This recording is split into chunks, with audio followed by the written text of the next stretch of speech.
Assalamualaikum warahmatullahi wabarakatuh. My name is Melita Eka Putri. I will explain the novel entitled The Little Lady of the Big House. I will explain chapter 2. When Forrest withdrew the prince's window from his sleeping porch, he crossed. First, a comfortable dressing room, window divides, many lookers, with a generous fireplace, out of which opened a bathroom, and the second, a long office room, wherein was all the paraphernalia of business desks, dictaphones, filing cabinets, bookcases, magazine files, and drawer pigeonholes that tied to the low burn ceiling. Midway in the office room, he pressed a button and a series of books, frightened shelves swing on a pivot, revealing a tiny spiral stairway of steel, which he descended with care that his spurs might not catch the bookshelf swinging into place behind him. At the foot of the stairway, a press on another button pivoted more shelves of books and gave him entrance into a long low room, with a books from floor to ceiling. He went directly to a case, directly to a shelf, and unwillingly laid his hand on the books he sought. A minute he ran the page, found the passage he was after, nodded his head to himself in vindication, and replaced the books. The door gave way to a pergola of square conserved columns spanned with redwood logs and interlaced with smaller trunks of redwood, all rugged and crinkled, pelted with the ruddy purple of the dark. It was evident, since he had to search several hundred feet of concrete walls of Wuthering House, that he had not taken the short way out under wide-spreading ancient oaks, where the long hedging rails, bark, sawed, and the hoof-beaten gravel showed the stamping place of many horses. He found a pale golden, almost tan golden, sorrel mare. Her well-groomed spring coat was alive and flaming in the morning the sun that slants strike under the edge of the roof of trees. She was herself lithe and flaming, and narrow dark strip of hair that advertised an uncertainty of many ranged mustangs. "How the man eaten this morning?" he queried as he unsnapped the tight rope from her throat. She laid back the tiniest ears that ever a horse possessed, leered the tool of some drew braids will lapse with Wilmares among hill land snaps at the forest with weak gleaming eyes. She sidled at him to rear as he swung into the saddle, and sidling and attempting to rear, she went up the down the green road, and where she would have had into been for the messenger that held her head down, that as well saved the rider nose from her angry tossing head. The big house was the hub of the ranch organization. Half a mile from it, it was encircled by the various ranch centers. Dick Forrest, saluting continually his people, paced at the gallop the dairy center, which was almost a sea of building with batteries of silos and which leather carriers on overhead tracks and automatically dumping into waiting manure spreaders. Several times business-looking men, college-marked, as street horse or driving carts, stopped him and conferred with him.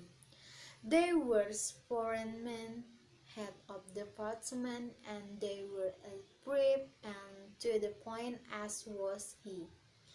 The last of them, a straight Apollo 3 years old that was as graceful and wild as a whole broken Arab, was for riding by with a bear salad, but was stopped by his employee. "Good morning, Mr. Hennessy, and how soon will she be ready for Mr. Perez?" Dick Forrest asked. "I'd like another week," was Hannah's answer. "She will work now, just the way Mr. Forrest wants, but she offers strong, sensitive, and I'd like the week more to set her in her ways." Forrest nodded concurrence, and Hennessy, who was the veterinary, went on. "There are two drivers in the alfalfa gang I'd like to send down the hill." "What's the matter with them?" "One, a new man Hopkins, is an ex-soldier. He may know government moles, but he doesn't know Sears." Force nodded.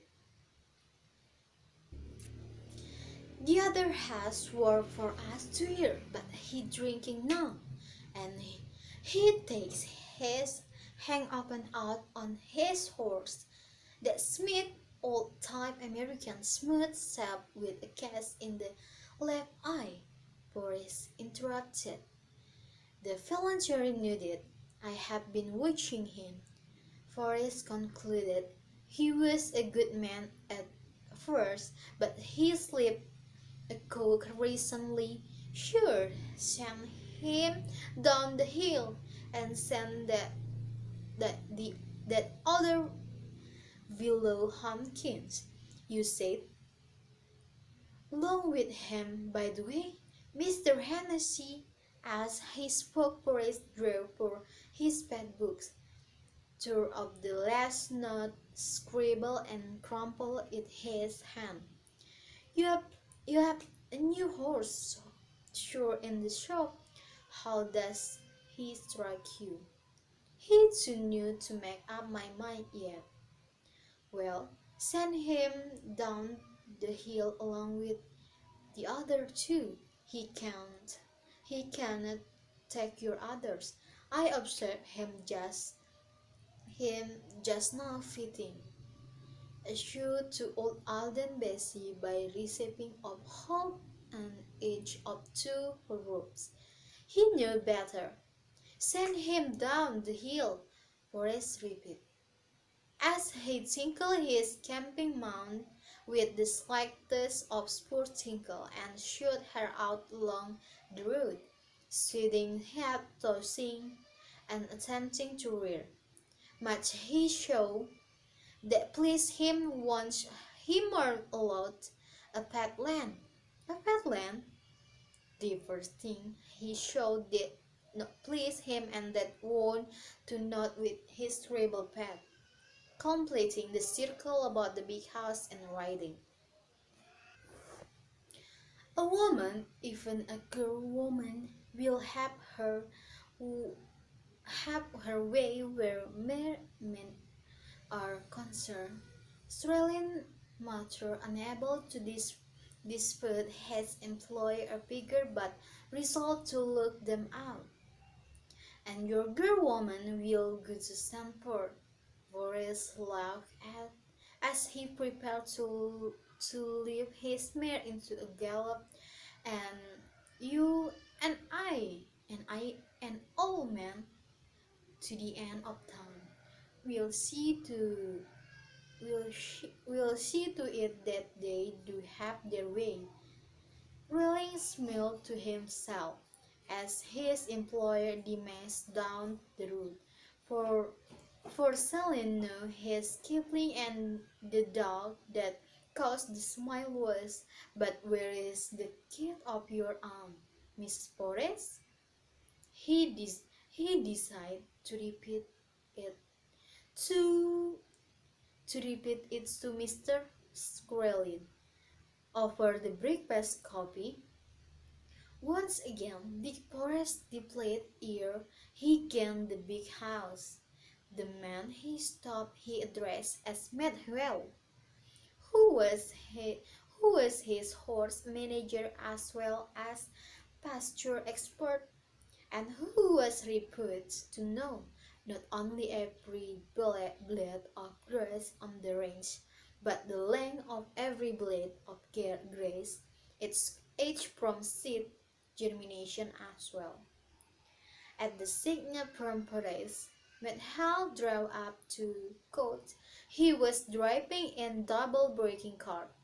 What had caused Forrest to signal was a glance he had gone across the northern edge of the valley of Great Smooth Hill, range miles beyond, touched by the sun and vividly green where they project into the past plate of the Scramtor Valley.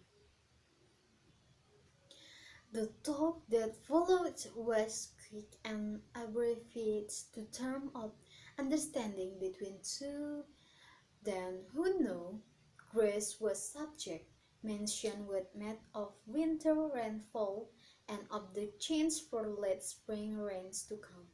Names occurred such as the Little Coyote and Lost Woods Creeks, the Yolo and Miramar Hills, the Big Basin Round Valley, and the San Anselmo and Los Benes Range.